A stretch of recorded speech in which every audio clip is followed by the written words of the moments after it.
사랑과 은혜의 하나님, 고난주간 특별 새벽 기도회 셋째 날을 허락하여 주시어 온 성도들이 이 아침 예배당에 모여 또한 인터넷을 통해 함께 찬양과 기도로 한 마음을 청하여 예배드리게 하여 주심을 감사드립니다.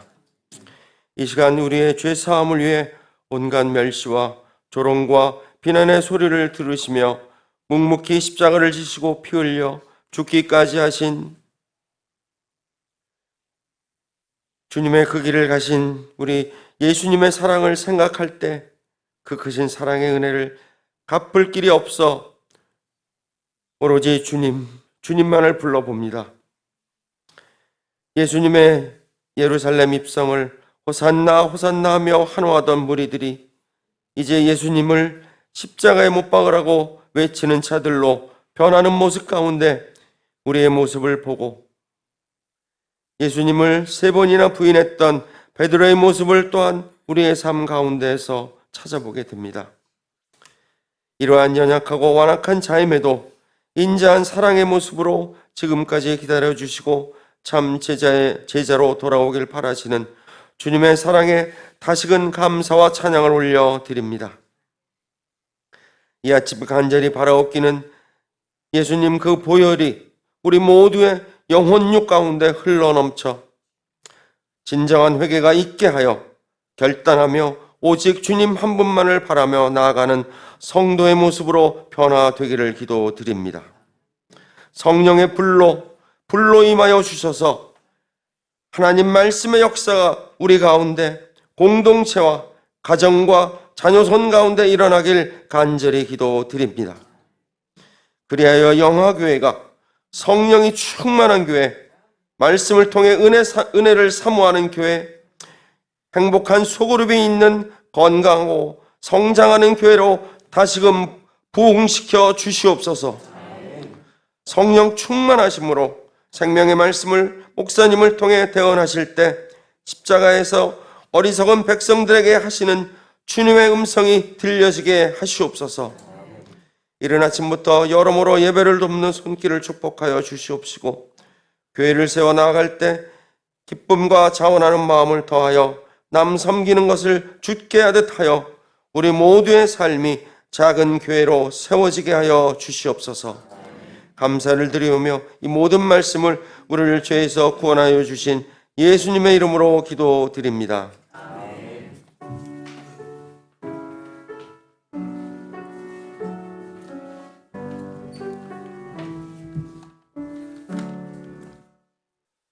누가복음 23장 13절로 25절까지의 말씀 우리 다 함께 한 목소리로 봉독하겠습니다. 빌라도가 대제사장들과 관리들과 백성을 불러 모으고 이르되 너희가 이 사람이 백성을 미혹하는 자라 하여 내게 끌고 왔도다. 보라, 내가 너희 앞에서 신문하였으되 너희가 고발하는 일에 대하여 이 사람에게서 죄를 찾지 못하였고 헤롯이 또한 그렇게 하여 그를 우리에게 도로 보내었도다. 보라, 그가 행한 일에는 죽일 일이 없느니라. 그러므로 때려서 놓겠노라. 무리가 일제히 소리질러 이르되 이 사람을 없이 하고 바라바를 우리에게 놓아 주소서 하니 이 바라바는 성중에서 일어난 빌란과 살인으로 말미암아 옥에 갇힌 자로라. 빌라도는 예수를 놓고자 하여 다시 그들에게 말하되 그들은 소리질러 이르되 그를 십자가에 못 박게 하소서, 십자가에 못 박게 하소서 하는지라. 빌라도가 3번째 말하되 이 사람이 무슨 악한 일을 하였느냐? 나는 그에게서 죽일 죄를 찾지 못하였나니 때려서 놓으리라 하니 그들이 큰 소리로 재촉하여 십자가에 못 박기를 구하니 그들의 소리가 이긴지라. 이에 빌라도가 그들의 구하는 대로 하기를 언도하고 그들이 요구하는 자 곧 밀란과 살인으로 말미암아 옥에 갇힌 자를 놓아주고 예수는 넘겨주어 그들의 뜻대로 하게 하니라. 아멘. 우리가 군중심리라는 말을 사용하고 또 그 의미를 잘 압니다. 사람들이 이제 무리에 휩쓸리게 된다. 그리고 무리는 개개인과 다른 그런 집단적인 심리가 있다. 이런 말입니다. 군중 심리를 말할 때에 긍정적인 의미로 말을 하기보다는 다소 어떤 걱정스러운 그 의도로 생각하고 말할 때가 있습니다. 이 군중의 이 심리적인 특징에 관한 연구의 지평을 열었다고 평가받는 불란서의 귀스타프 르봉이라고 하는 분이 군중 심리학이라고 하는 책을 저술을 했습니다.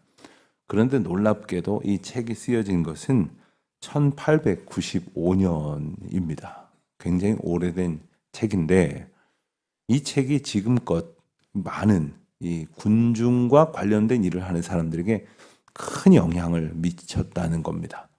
이분은 본래 의사입니다. 의사인데 이 군중이 개인과 다르더라 하는 그러한 그 인식에서부터 이 연구를 시작했습니다. 다시 말하면 저 사람 안 그랬는데 사람들하고 섞여 있으니까 전혀 다른 짓을 하는구만. 이런 생각을 아마 우리도 하게 될 때가 있는데 그런 인식 속에서 이 연구를 출발하게 된 겁니다. 이 책에서 이분은 말하기를 군중 속에서 개인의 의식은 사라지고 집단적 군중 의식이 개개인을 지배한다.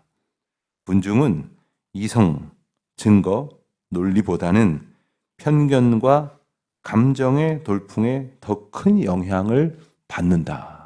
이렇게 분석을 합니다.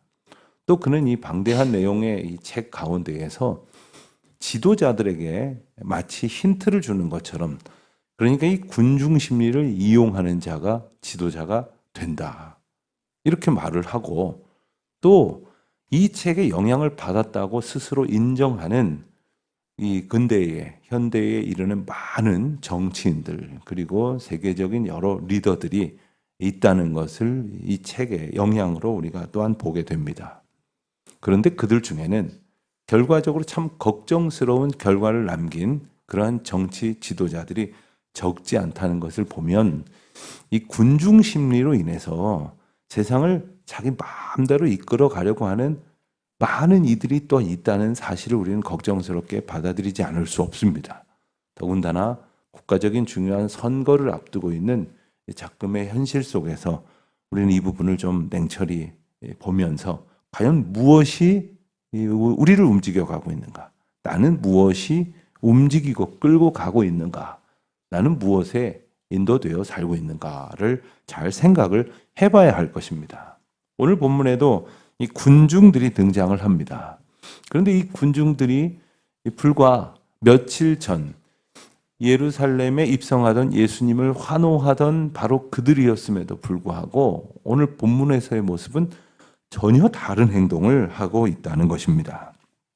그들은 똑같이 소리를 지르고 있었지만 그 내용은 전혀 판이했습니다. 과연 무슨 일이 있었던 것일까를 우리는 좀 생각해 볼 필요가 있겠습니다. 우리가 잘 아는 대로 예수님께서는 겟세마네 동산에서 기도하시다가 가룟 유다를 앞세운 무장 병력들에 의해서 체포되셨습니다. 그리고 나서 오늘 본문과의 사이에서 있었던 일을 간단하게 살펴보면 예수님께서는 먼저 체포되어서 대제사장 가야바의 관정으로 가야바의 관저의 뜰로 이제 압송이 되셔서 거기에서 신문을 받습니다. 그리고 나서 그들은 이 공회로 예수님을 넘깁니다. 공회에서 이 공회의 지도자들은 유대의 종교 권력자들이죠. 그들이 예수님을 신문하였지만 그들은 한 가지 한계에 봉착하게 되는 것이 어떻게든 예수를 죽일까 궁리하고 거기까지는 끌고 갔지만 그들은 예수님을 처형할 수 있는 권한이 없었습니다. 왜냐하면 로마 제국이 유대와 근동 지역을 지배하면서 무엇을 빼앗아갔냐면 자치권을 빼앗아갔어요. 그러니까 로마만이 사법권을 가지게 되지 유대인들은 자기들끼리 뭐가 죄다 아니다 그리고 벌을 한다 만다를 결정할 수 없게 만들었습니다. 그렇기 때문에 이 대제사장과 공회라 할지라도 누군가에게 죄를 선언하고 그 죄의 값을 물을 수가 없었다는 거죠. 그래서 그들은 빌라도에게 예수를 끌고 간 겁니다. 그렇지만 이 빌라도는 오늘 말씀에도 우리가 본 것처럼 예수님을 신문하고 알아보았지만 예수님이 이 죄를 받을 만한, 벌을 받을 만한 죄가 있다고 판단하지 않았습니다. 마침 그 지역에 와 있던 유대의 분봉왕인 헤롯에게 이제 예수님을 보냅니다. 넘겨보내서 너희 민족의 문제이기도 하고, 그리고 이 지역의 관할권을 가지고 있는 분봉왕이 당신이 해결하시오. 그리고 이제 보낸 겁니다. 사실 이 유대 분봉왕인 헤롯과 그리고 로마에서 직접 파송한 총독 빌라도 사이에는 이 모종의 정치적인 그 갈등 관계가 있을 수밖에 없었던 겁니다. 그런 상황 속에서 오늘 본문의 앞선 9절 중에 12절 말씀인가를 보면 그날에 빌라도와 헤롯이 친구가 되었다, 이런 표현이 나옵니다. 아주 재미난 표현이 나옵니다. 그러니까 그날에 예수님의 문제를 가지고 서로 핑퐁 밀당을 하는 것 같지만 오히려 그들이 친구가 되었다. 그러니까 이 악과 악이, 그리고 소리 지르는 군중 심리를 이용하려고 하는 그러한 악한 의도가 편승하여서 진짜 따라가야 할 생명의 길, 진리의 길을 외면한 채 악과 악이 결탁을 하는 그러한 모습을 보여주고 있었던 것이죠.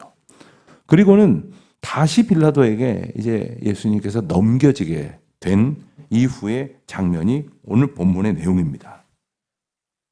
빌라도는 13절에서 우리가 본 것처럼 대제사장들과 관리들과 백성들을 불러 모았습니다.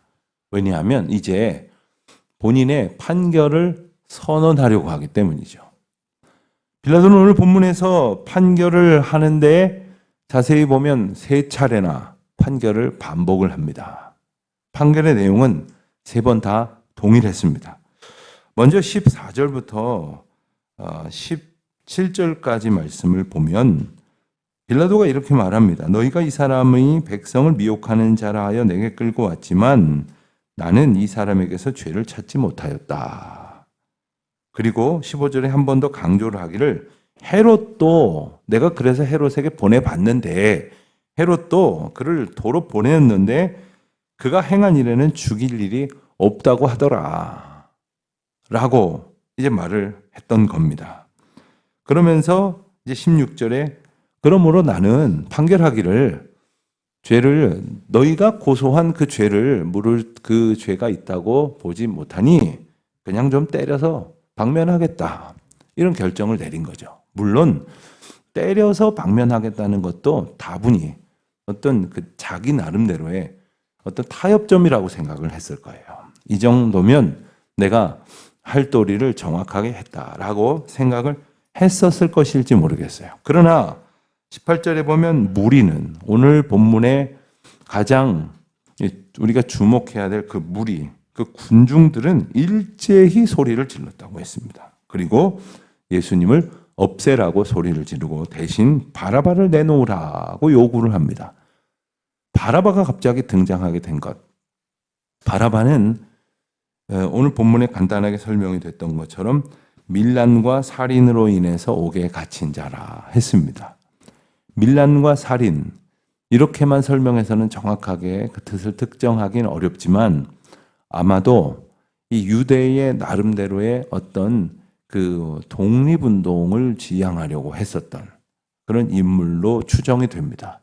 그러니까 유대를 지배하고 있었던 로마의 입장에서 볼 때, 유대 사람들이 볼 땐 독립운동이지만 로마에서 볼 때는 밀란이죠.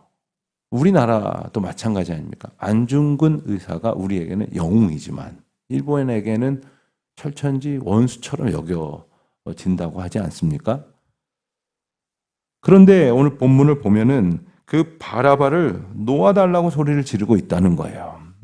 사복음서의 내용을 종합해 보면 이제 명절 때가 되면 옥에 갇힌 자 중에 하나를 풀어내주는 특별 사면, 요즘 우리도 그런 게 있지 않습니까? 뭐 광복절 되면 광복절 특사, 뭐 성탄절 특사 해서 특별 사면 혹은 뭐 구속된 사람을 풀어주기도 하고 혹은 법의 집행으로 인해서 권한이 제한된 사람을 복권시키기도 하는 그런 일이 있습니다.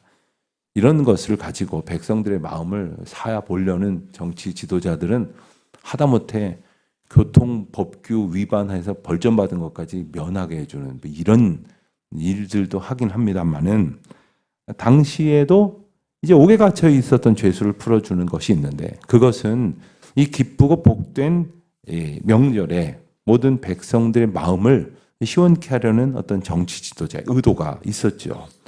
다분히 사람들이 원하는 것을 해줌으로써 그 사람들의 마음을 얻으려고 하는 그런 의도가 숨겨져 있었음을 우리가 익히 짐작을 합니다.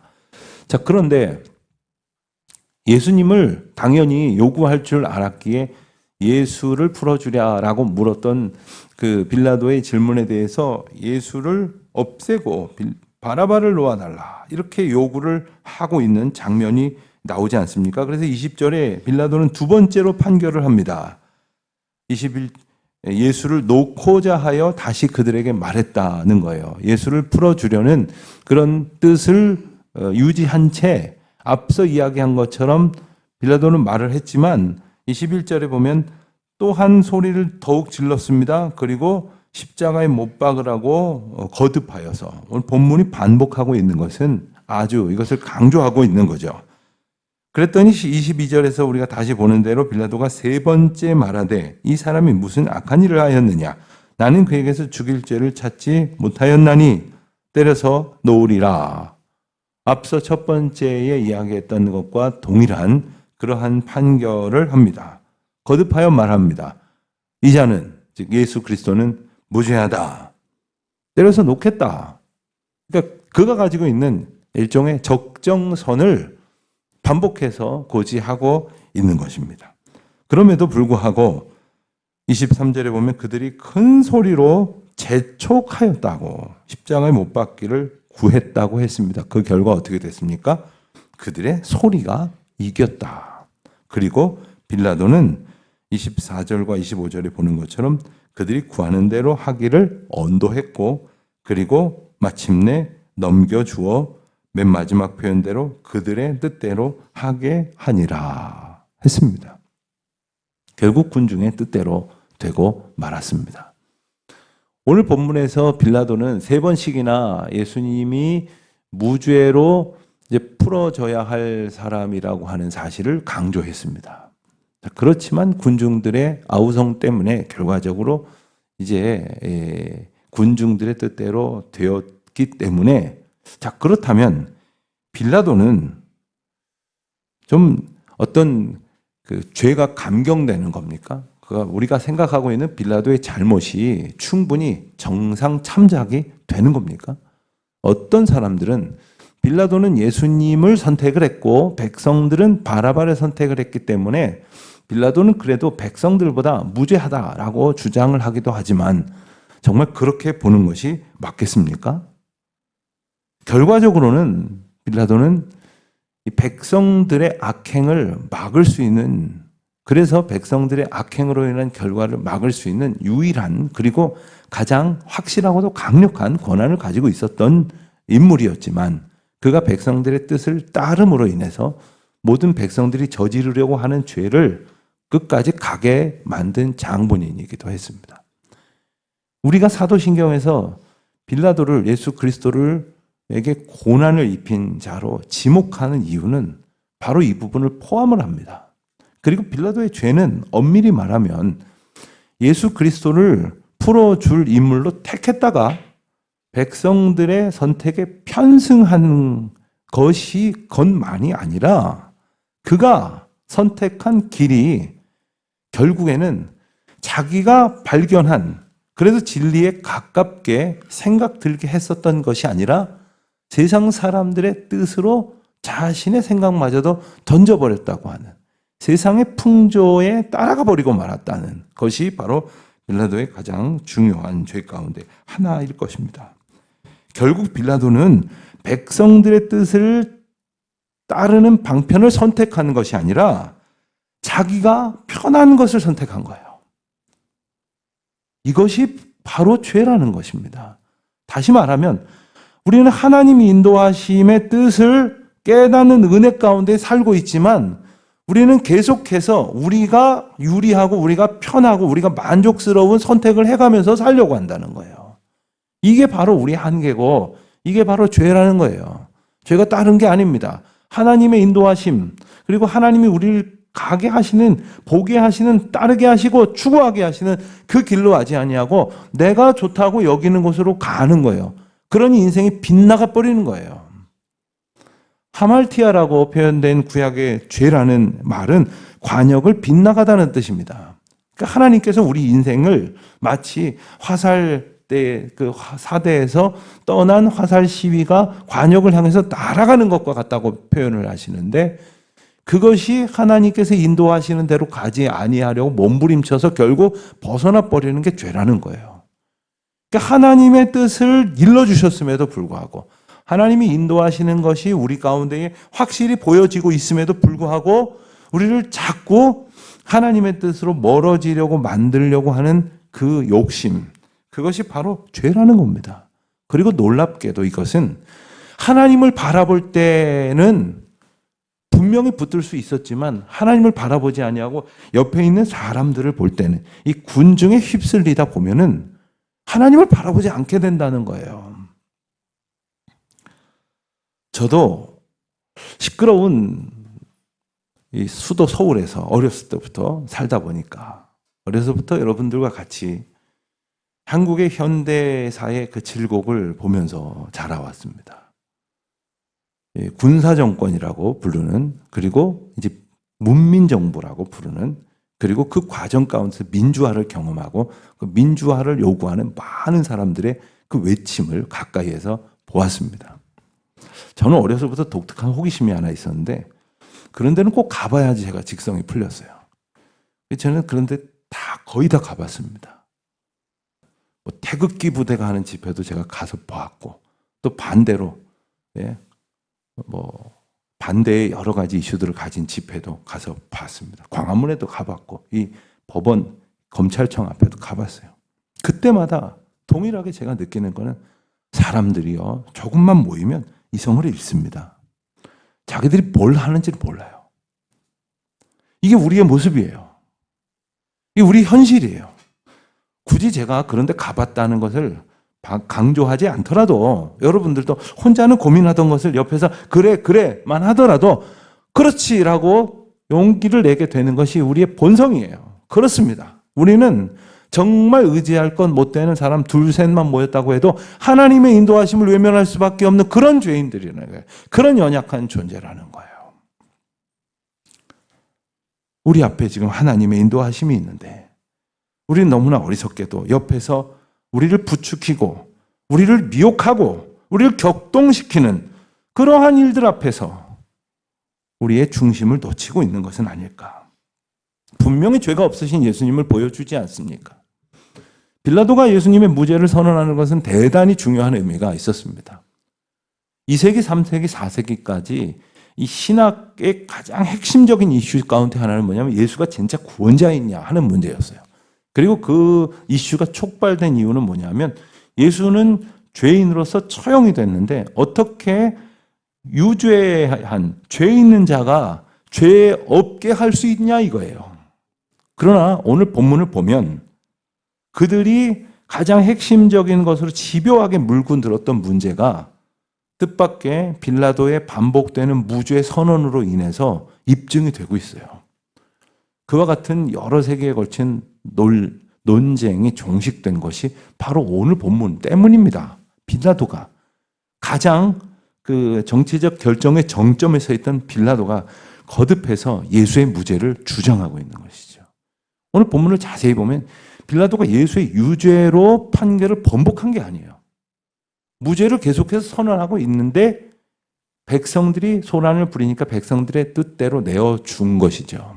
이 비겁함이 우리에게는 이해할 수 없는 거짓이요 위선이지만 오늘 말씀을 통해서 예수님의 순전하심을 분명히 입증한 것은 뭐냐면 당시에 사람들이 가장 그 주목했던 이유는 바로 예수 그리스도가 흠 없는 어린 양으로 들어지는 제물이 될 수 있느냐의 문제였거든요.